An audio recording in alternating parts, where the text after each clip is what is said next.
I wanted to give you the real French experience last night, so lovely setting, nice food, shame about the company. You never worked in the UK as a financial planner. You didn't really know much about financial planning or financial advice or finance in general. Straight into the deep end, really. It was, if you want the money, go to Johannesburg, and if you want the lifestyle, go to Cape Town, and best decision I've ever made.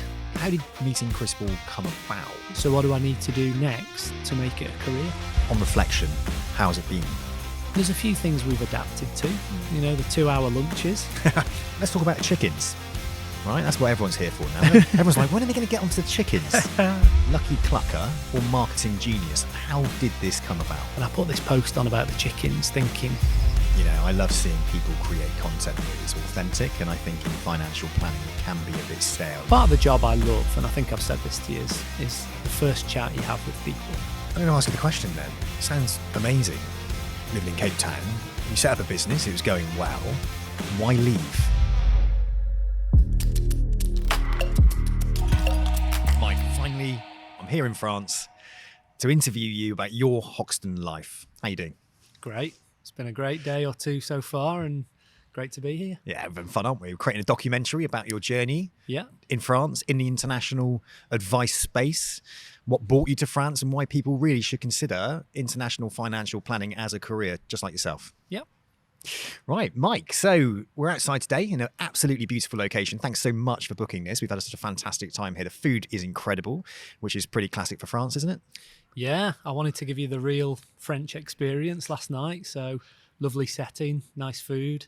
Shame about the company. We had some fun, mate. We Come did. on. We Come did. on. Right, well, let's kick things off first of all, because obviously we can get into the chickens. You love chickens. They've been such a huge success for you, and we're going to look into whether or not you are a lucky clucker or a marketing genius.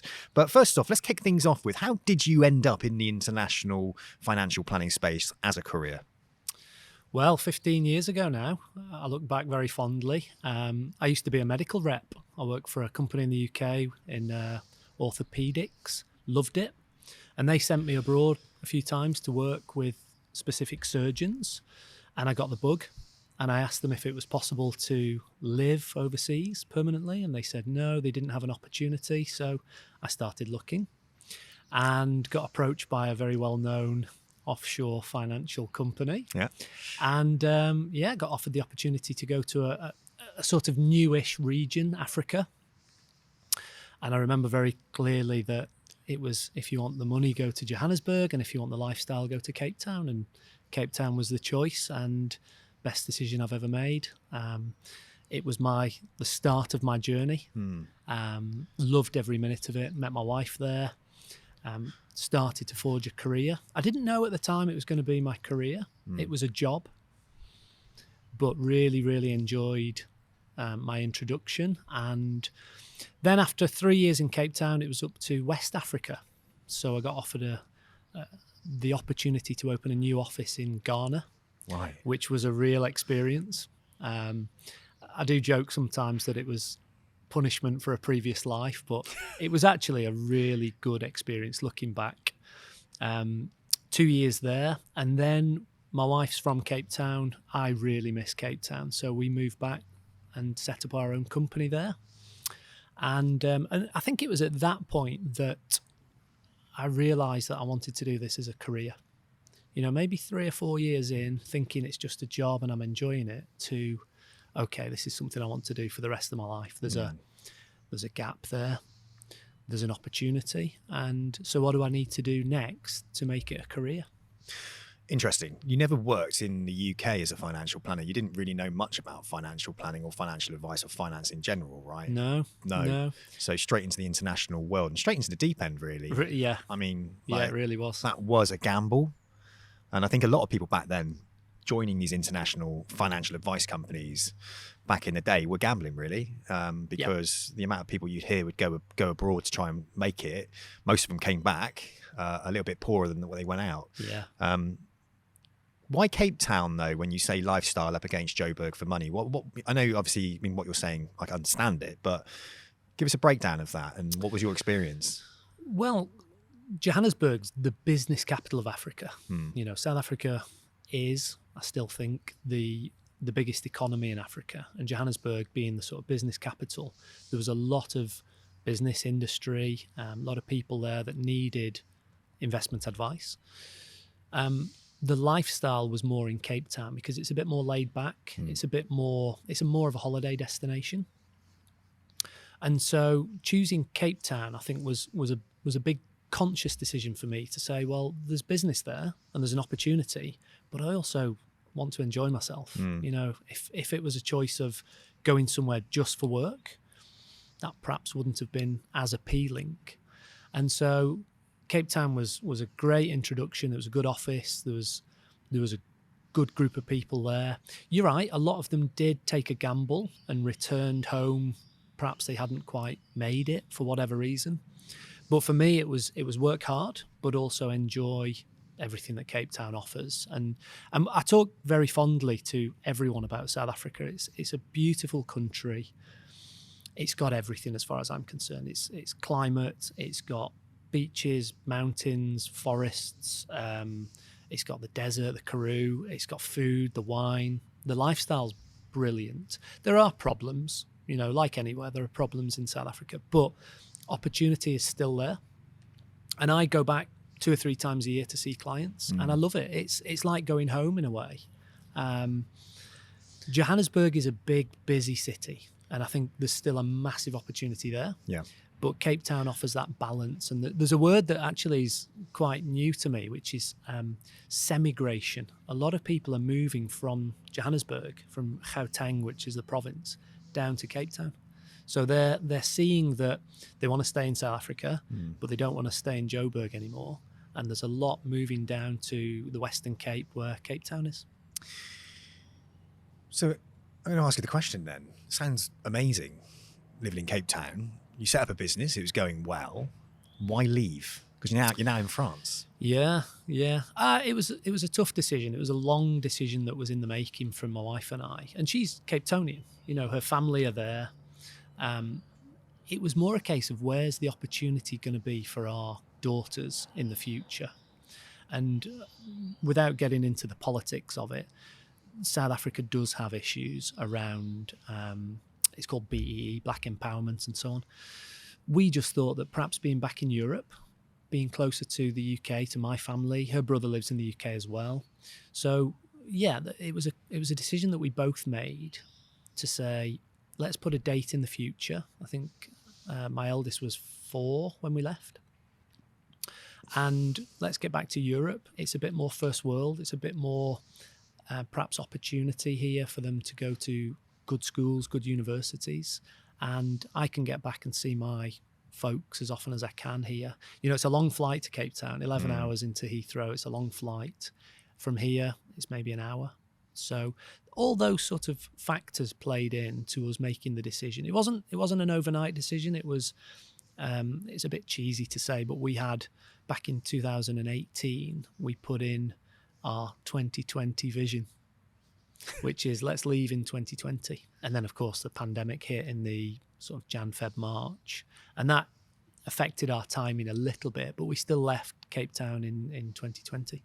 So when you were in Africa, were you just dealing with expat clients that were based in Cape Town, or were you traveling around Africa? I know you were in Ghana for a bit, but like, what was it like seeing clients, and did the pandemic impact that in any way at all? Yeah, massively. Yeah. So pre-COVID, it was face-to-face. And at the previous company I worked with, we were sort of restricted to the city you lived in, so Cape Town.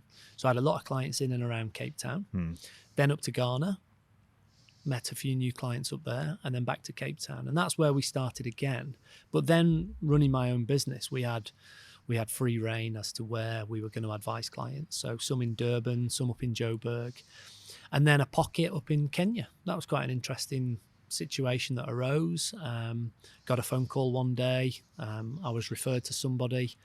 There was a group of expats that lived up in Kenya that needed some help. So I started going up there. And I have to say, Nairobi is a nice city. I like it. It's bustling. It's busy, but it's got a charm to it.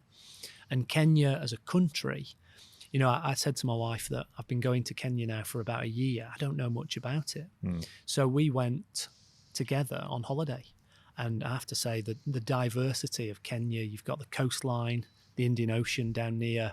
We went to a place called Diani Beach, and I'll never forget how just how beautiful it was. It's a bit like, I suppose, the Seychelles or somewhere like that. And then you've got the Mara or the game reserves there. And then you've got, I suppose, the mountains if you go further up towards Kilimanjaro. You know, there's so many different areas that you can explore. And one of the big differences I saw between West Africa, the Ghana, the Nigeria, versus Kenya was expats in the West were there for work.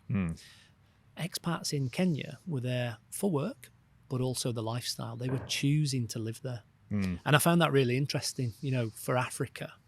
And so, yeah, that was our journey from maybe about 2014, 15 up until we left. So for those 5 or 6 years, traveling around Africa, planes, trains and automobiles. And then the pandemic hit. And in a positive way, that meant a lot of my meetings went online.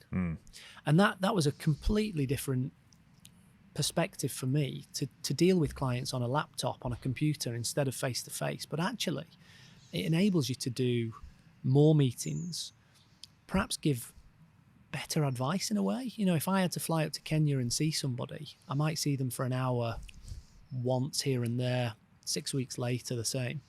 On a Teams call now, you could do it Monday, Tuesday, Wednesday, Thursday, Friday and be finished at the end of the week. So that had a positive impact, if anything. And actually, I remember speaking to Chris Paul when I was chatting to him about joining Hoxton. And I asked him how it had impacted their business at Hoxton. And he said, no, we've been doing this for a couple of years already. And it was a bit of a light bulb moment thinking, why have I not been doing that? You know, they were doing meetings on Teams and Zoom and so forth for a couple of years. And yeah, maybe I was behind the curve. Lovely. So how did meeting Chris Paul come about? Why did you decide to leave that international planning firm? You had your own business to then join Hoxton. When was that? How did it come about? So we left May 2020 in the thick of the pandemic, moved back to Manchester for a few months. And I changed my LinkedIn to say back in the UK. And all of a sudden, maybe over a 3-month period, I had about 10 companies contact me. One of them was Hoxton. And I knew of Chris. I'd seen him quite a bit on LinkedIn. He's quite active on there. So I knew of Hoxton. And yeah, I had a chat to, I think it was 10 or possibly even 11 companies. And Hoxton stood out head and shoulders for me. I think Chris came across as the real driving force behind the company, which he is. Then I spoke to Matt Dean 4 or 5 times, and that really sort of gave me the confidence that Hoxton were the company I wanted to join. And the reason I was looking, my work week was squashed down into maybe 2 days. Instead of flying here, there and everywhere, I could do the same meetings in 2 days, you know, on Teams or Zoom. So at the time I was studying for my CFP, so that was great. I had the time to do it. But I also knew once my CFP was finished, the existing clients I had, I could maybe do in a couple of days. What am I going to do for the other 3 days of the week? And I wanted to join a firm for 2 reasons. One, for those 3 days. And 2, there's a phrase I read which I think is very poignant, which is, if you want to go fast, go alone. And if you want to go far, go together. And I felt like I needed some help, some support, some camaraderie. And that's what Hoxton have given me. You know, he's working with like-minded advisors all around the world, dealing with similar clients, bouncing ideas, discussing legislation changes, and having someone to turn to. And yeah, it's been great so far. It's nearly 4 years now. Very good. So being a multi-jurisdiction financial planning business and you spending a lot of your time in South Africa, just talk to me. Are you servicing those South African clients still? Because you're now living in France, and we'll get onto that in a minute. Yeah. You're still servicing those clients from South Africa then, are you? Yeah. Yeah? Yeah, so emails, Teams calls, that's great. Yeah. And that's 90% of what I do with those clients. But 2 or 3 times a year I go back. A lot of them are, can I say, elderly, and they like a face-to-face, a cup of tea, some biscuits and a chat. And so going back, it does feel like going home. Yeah. So I have a couple of weeks there. I run around seeing everyone, and then back home to France. Fantastic. And at the same time, whilst you're in France, you're able to then service and give advice to clients that are based in the UK as well, I assume, right? Yeah, that's probably the two main areas I help in France for clients is people that are in the UK, Brits mostly, that are thinking of making the move. So whilst they're in the UK, doing some planning for them there ahead of their move to France.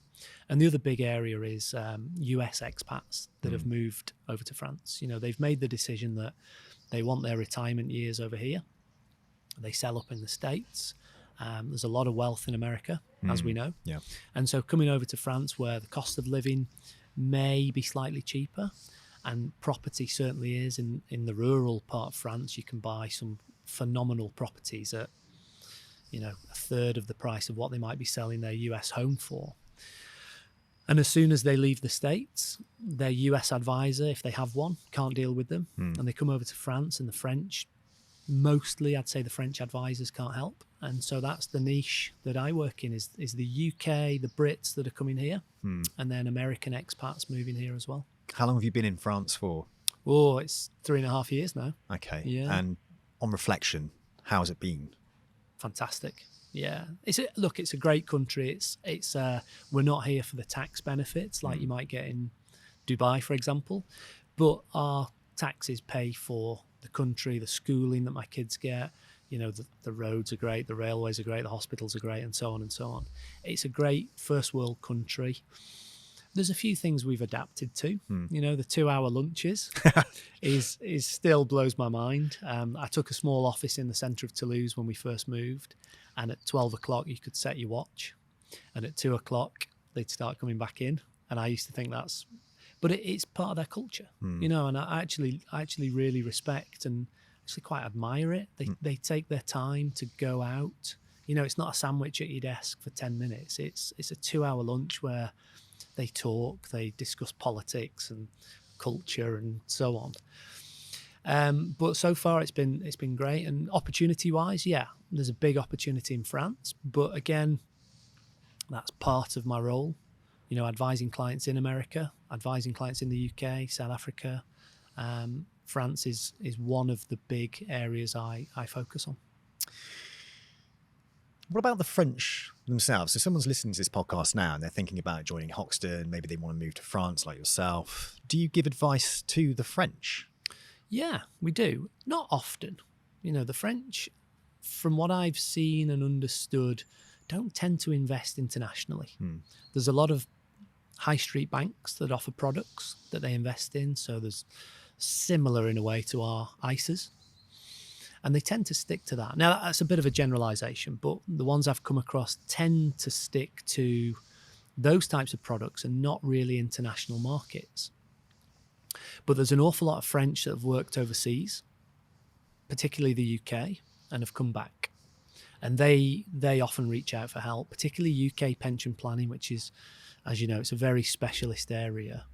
So a French person working over in London for 10, 15 years, they've come back. What do I do with my UK pensions? How does the UK state pension impact my French state pension? Yeah, we get quite a few requests about advice around that. Yeah. Do you tend to want to deal with those types of clients, or do you refer them on to anybody else out here who can help them with a bit more detail? Because you sound like you are sort of hyper niche in respect to the type of client you're looking for, and I can imagine that might take up a bit of your time. It can do, yeah. The part of the job I love, and I think I've said this to you, is the first chat you have with people. Finding out their situation, where they've been, why they're here, what they do, their assets. Finding out about them and what their needs are is the bit I love the most. At the end of that conversation, I might then say, great, we can help, or direct them somewhere else. Sometimes people come to us for specific tax advice, and I work with a great tax planner here. She's UK and French qualified, so passing over to her for that specialist tax. And she also does a lot of estate planning. But if it's someone that needs financial planning and it's cross-border, yeah, that's where we really come into play. Fantastic. Now, a lot of advisors will be listening to this and they will be thinking, do you know what? I'd like to live the lifestyle that Mike's living over there in France and continue being a financial planner. Just, what should they be thinking about if they are considering moving to France as a financial planner? So them specifically within their career, what type of person would this really suit? Would it suit somebody who's brand new to their career, for example? Would it suit somebody who's more established? Let's give our audience a bit more of a qualification, if you like, as to whether or not it's a good idea for them. Yeah. I would say, from my experience, someone who is starting their journey, it perhaps might be a difficult market, it might be a difficult step. Someone who's experienced, yeah. Someone who wants to come and live in France. You're not here for the tax benefits, as I've said. It's the lifestyle. If you want to get out of the UK, you've had enough of the weather, and you want to come and live in France, there's so many benefits to life in particularly rural France, where it's green, it's lush, and it's pretty, and the bread. I was back in South Africa. I think we'd been here 6 months, and I was back in Cape Town, and a friend said to me, "What are you enjoying the most about life in France?" And I was sort of, the weather's great, the scenery, the food, the wine, the cheese. And then all of a sudden it hit me. It's the bread. And I genuinely mean that. When you go into one of the little boulangeries, one of the little village boulangeries, and you walk in and you get that smell, and you see the flour up the wall and on the floor, and you feel the fire, their ovens burning away. That for me is quintessential life in France. You go there every morning, you say hello to the locals. The lifestyle is what people should be looking at. So I don't know, if you've got an existing client book, you live in the UK, you want to keep looking after them, but you want to get out of the UK and have a different life, this would be the choice, I would say. Some people have approached me and said, I'd love to move to Spain. Some people have said France. I'd say for younger, newer advisors, perhaps the Middle East, perhaps Dubai is a better option. It's a bit more hustle bustle, a bit more go, go, go. Here, it's a bit more slower pace of life. But if you're looking for that opportunity to come here, maybe someone who's thinking of retiring, and they're maybe 5 or 10 years away, come over here, try it. You're not jumping in with both feet. Maybe it's 1 foot in each country for the time being. Getting back to the UK is very easy. I can get into London in an hour, and we're in the south of France, an hour 15. That would be who I would say this is right for.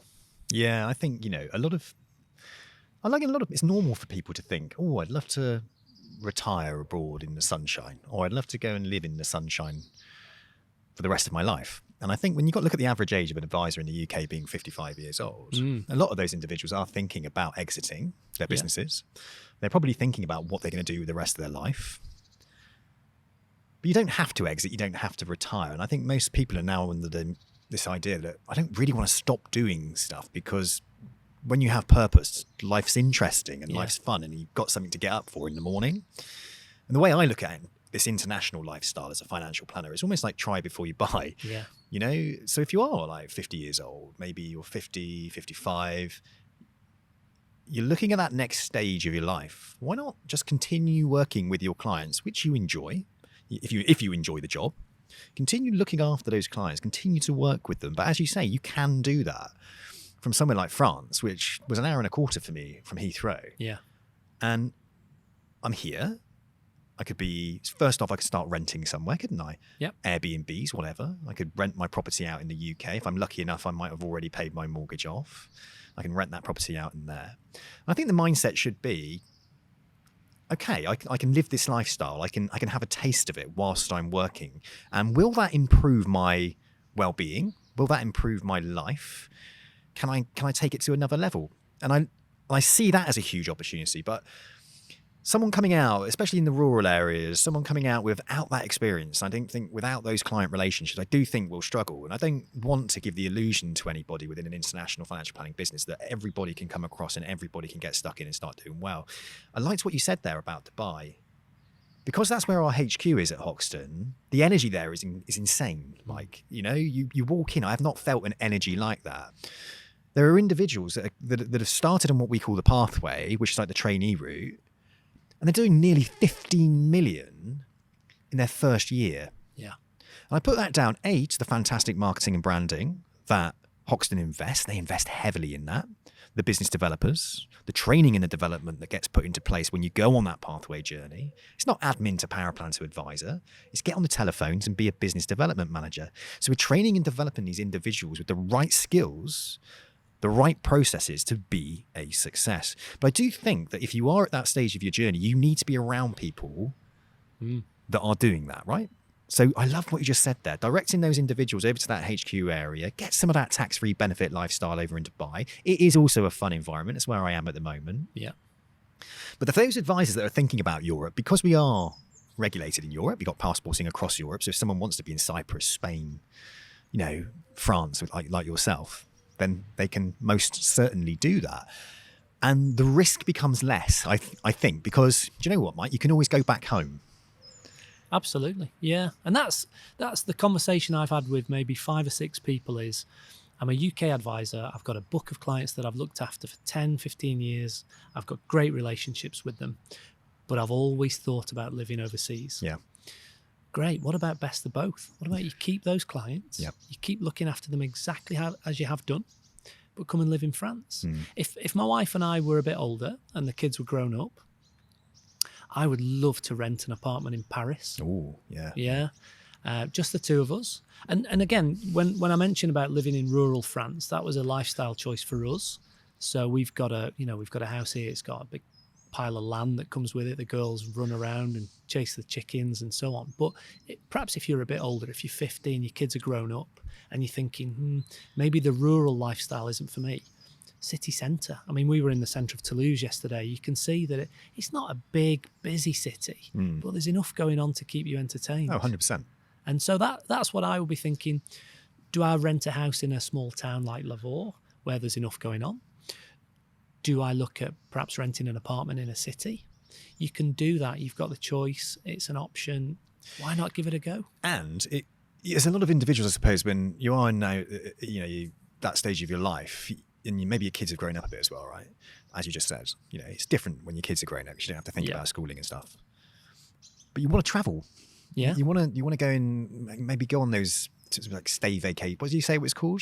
The one where they go for a little bit longer than actually moving. One of the guys in South Africa are doing it. Oh, semigration. Semigration, yeah. Staycations or whatever. Staycation, yeah. I like the sound of that. So you why not, well, okay, I'll go over and do a bit here or I'll do a bit there.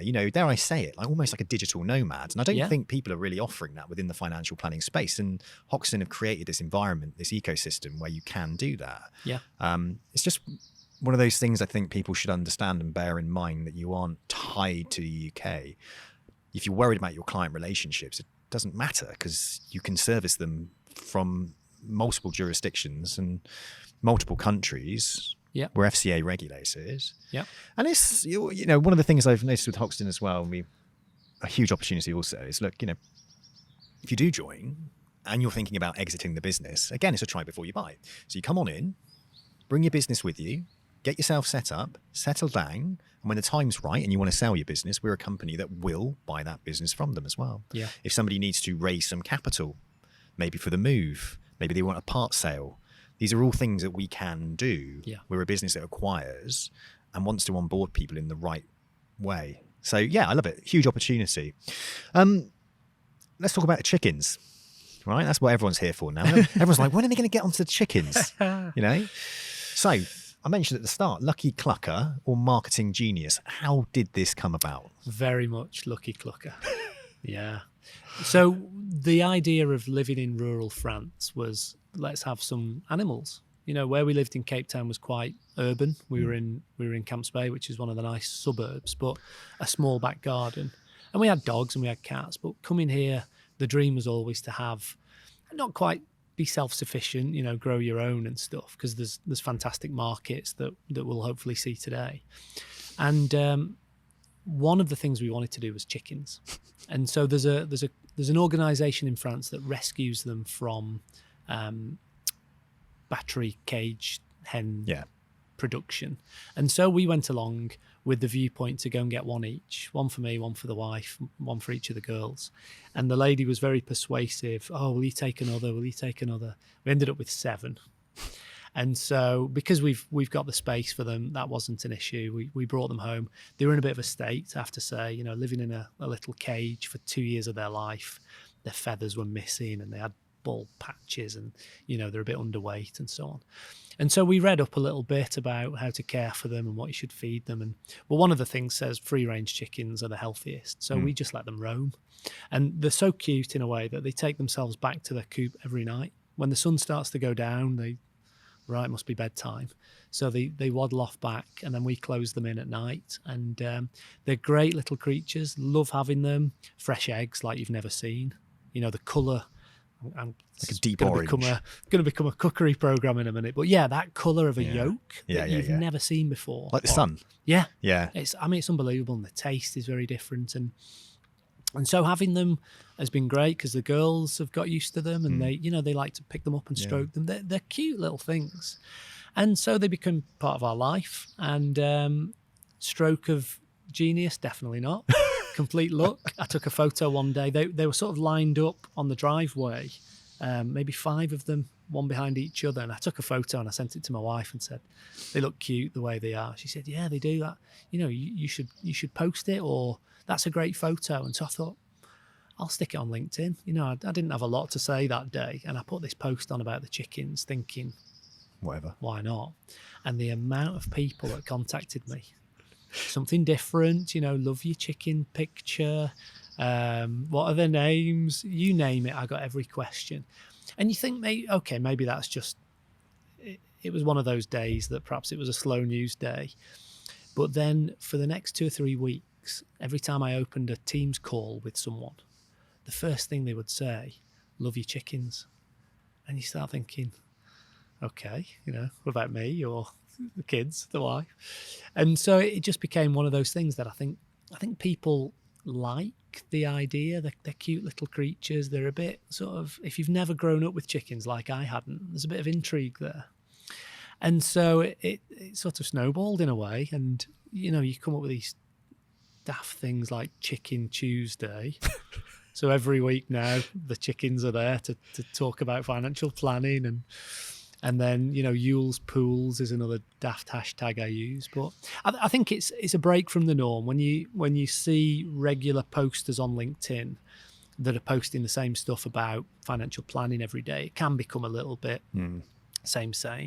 So it's just something different we've done. And I did a video not long ago, which was a real funny day to film it, me in a chicken suit.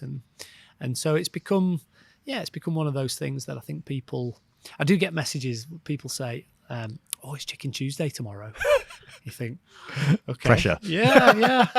So, yeah, it's just something daft. I, for one, love it. You know, I love seeing people create content that is authentic. And I think in financial planning, it can be a bit stale, and historically it can be a little bit boring. And that's not to say that financial planning is boring, because the fundamentals of what it actually produces in respect of somebody's financial well-being and outlook on life, and being able to unlock and achieve the bucket list goals and things, I think it's brilliant. But I think the chicken symbolises that. I think the moving to France, the having your chickens, their free range, having a small holding, being what you said, self-sufficient, creates a picture of the perfect life. You know, and it's the life that when someone closes their eyes and they're on the tube in London, or they're driving in their car and it's pissing down rain, they think, oh, Mike's out there living the life. This sounds so cool. So it becomes less about the financial planning and more about the lifestyle that what money or what a happy working relationship can bring. And that's what I think the chickens symbolise to me. And it's a break from the norm. And I think when people think about content creation, what can I do to have a break from the norm? And it's about doing things differently on LinkedIn. There's a few polls that have been out. I put some out myself, and it was really interesting to see that financial planners spend a lot of their time on LinkedIn, but 70 to 80% of them are not generating any business through LinkedIn. How much of their time are they spending scrolling on that newsfeed, liking content from other financial planners, to not be able to generate some business? Where's that return on investment? And if you're going to spend time on social media, it has to be, in my eyes, worthwhile. You have to be prospecting. But it takes time, it takes energy, and it takes consistency, and you have to have a hook. And for you, it is the chickens. I grew up with chickens. ducks and chickens and horses and all sorts of stuff. And we had a rooster, le coq, as they would call it in France, right? And his name was Boris. Nothing to do with Boris Johnson. Boris and the a cock. What do you know? I'm not calling Boris a cock here. No. But we used to have some great fun with Boris. And we had battery hens as well. Yeah. And they all came in all weathered and pink hair because they spray them, don't they, to identify them. Yeah. But as kids growing up in this little small holding, this little farm, my parents weren't farmers, but they gave us that kind of rural upbringing, out climbing trees and playing with the chickens and the ducks and fishing in the local river and all that kind of stuff. And it was beautiful, you know, and I look back on that with such fondness. And I think, thank you, Mum and Dad, for creating that lifestyle for me. And I close my eyes and I think about the chickens and I think about Boris. Most of the time, he used to jump into the chicken coop and he used to say, Boris, Boris. And he used to come charging at us. Right. And they're deadly though. Yeah. They're, what they call them? Not their talons, like almost, aren't they? Like, claws. Claws. Yeah. Oh my God. Yeah. I remember it going straight through my welly into my leg when I was a kid.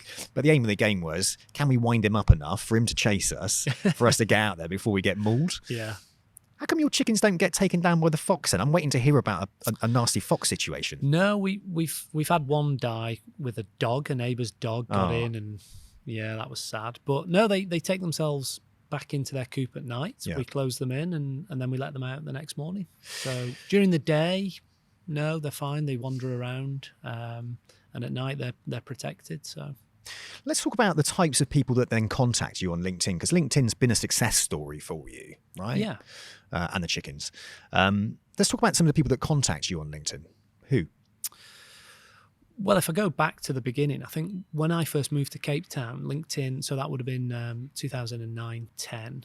LinkedIn was around, but I think at the time it was more of a sort of job search site. Yeah, people it was. posting jobs and people looking for jobs. And so I think I set up an account. I didn't really pay much attention. Fast forward to about 2016, 17. What I used to enjoy and still do about LinkedIn was the information. Like you said, people scrolling, looking at the information, and it became a bit of a news site for me in a way. It was other people posting content that I found really interesting. So I'd read a little bit, and you know, the more you get active, the more you comment and you engage and you meet some good connections.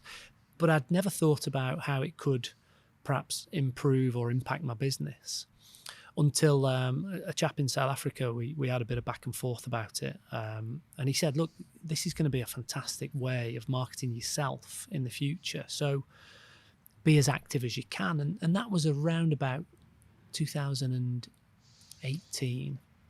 And I actually took my level 6 pension exam in the December. And I'll never forget, I posted the result. I think I got the result in the February I'd passed. And I posted it on LinkedIn. And I got a flood of people contacting me, congratulating me. And I thought, wow, there's a lot of people out there actually looking. You know, I thought I was just this person in the background. And so from that point, it was more sort of threefold. One, connecting with people that I thought I'm going to learn from. 2, reading content that was very interesting and very relevant and helped me day to day. And 3, then thinking about, well, who's my client and can I find them on LinkedIn? Now, I think the problem with that for me was that was a bit of a shotgun approach initially, in that it's such a wide audience. You know, with one connection, who's connected to someone who's connected to someone, you could probably touch 1 million people. And so I thought, well, the content I'm getting that I really enjoy is from other advisors. Why don't I connect with advisors?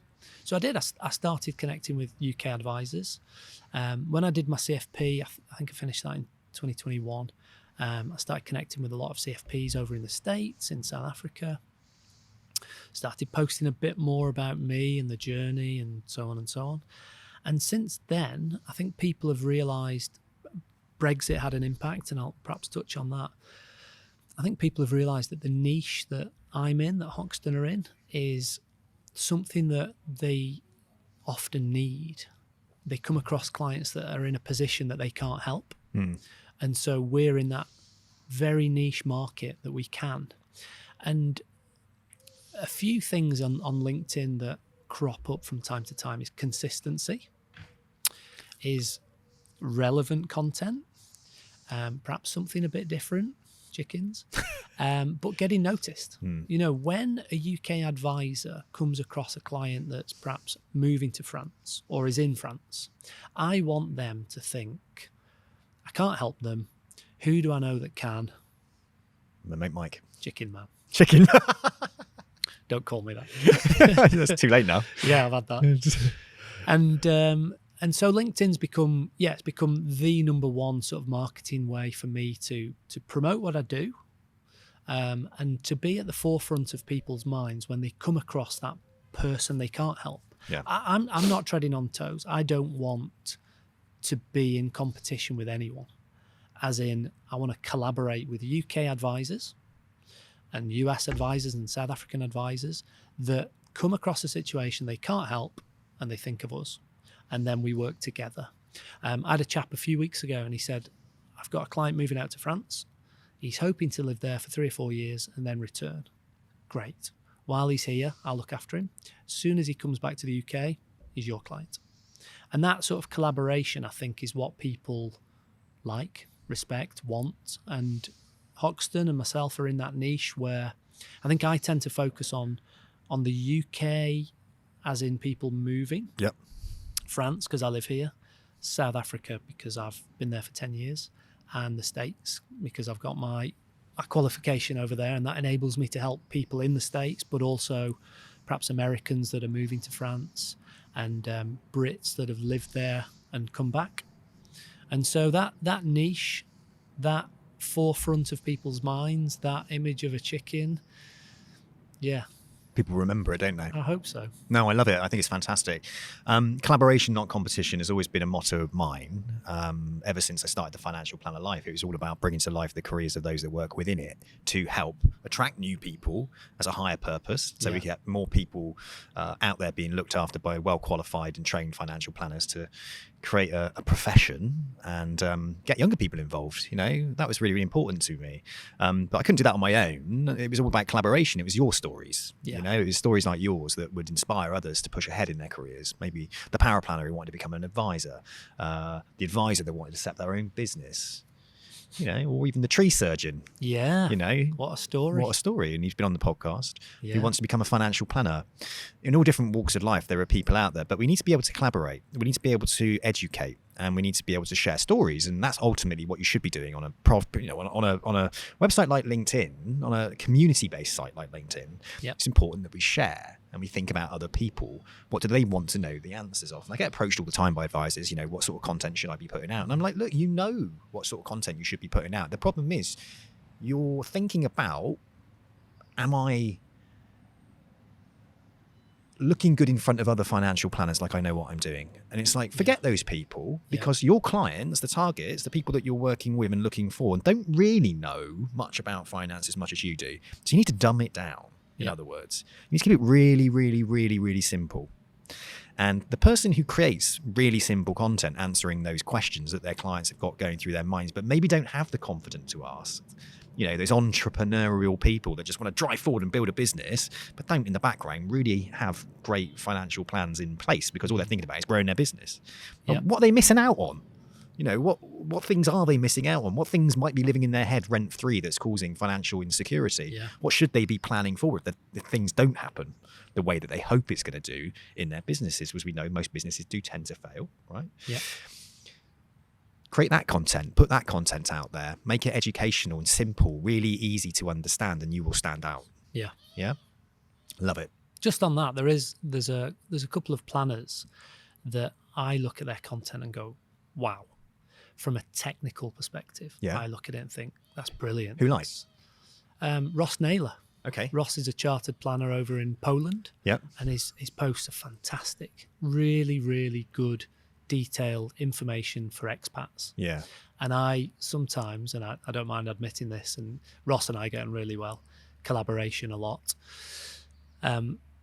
Some days I even have imposter syndrome, which I know a lot of people suffer from. They think, am I good enough to post this today? I've just read one of Ross's posts and I look at it and think, my picture of a chicken isn't going to stand up to much, but it's being different as well. Yeah. It's like you say, dumbing down in a way. Talk to your audience, talk to people that perhaps Ross and some of those other guys only make up 0.0001% of the audience that my post might be seen by. Yep. What about the other people that need to see the simplified version of what I'm putting out? And I think a lot of people suffer from imposter syndrome, and when they've contacted me in the past about LinkedIn, the biggest thing I would say is consistency. Yeah. It's like anything. Go to the gym once, nothing will happen. Yeah. Go for 10 days, okay. Go for 50 days on the trot, you'll start seeing a change. Yeah. And that's the thing with LinkedIn, is it might not be, your posts every day might not be fantastic, but if you're posting every day, you'll soon get noticed.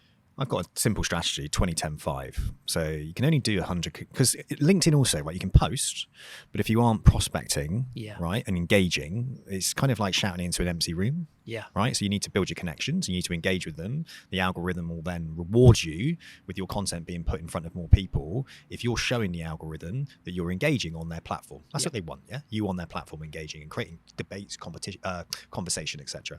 So simple. If anyone's listening to this and they're thinking, how do I get started?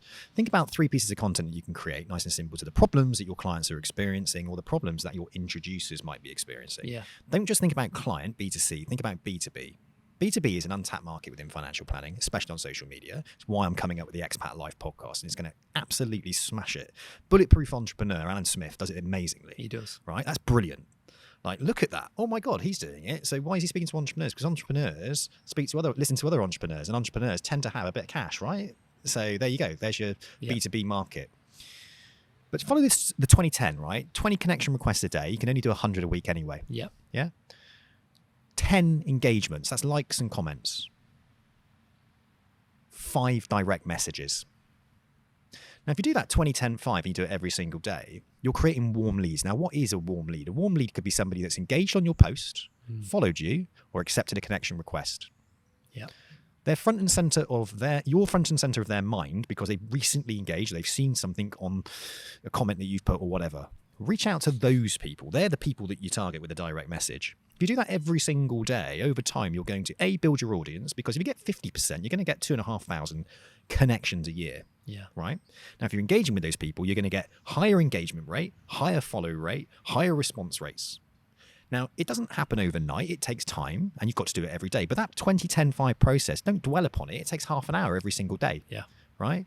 Content around posting, just get your phone out, do a selfie, and put something on there and pop it out. Job done. Yeah. Yeah. It shouldn't take you too long. You don't need chapter and verse. You don't have to be second guessing everything and thinking about everything. Just get going.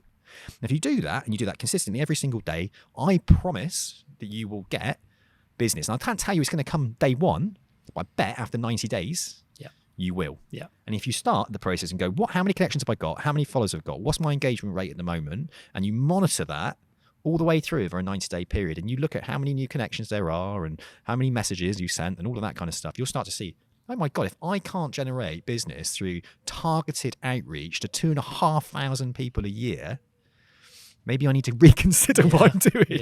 Yeah. Because that's how you win on LinkedIn. Exactly. Yeah. That's my motto. Advisors come to you, they ask you questions.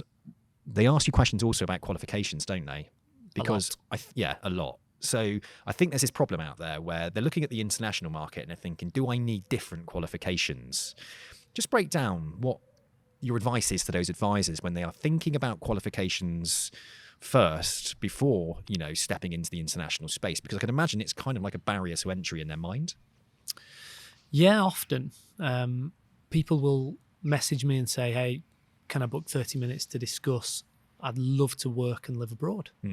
So they'll jump on a Teams call, and the 2 or 3 questions I'll ask is, where are you thinking of going, when, and is family an issue, have you got kids, etc. And I think the majority of time people are asking about a specific place.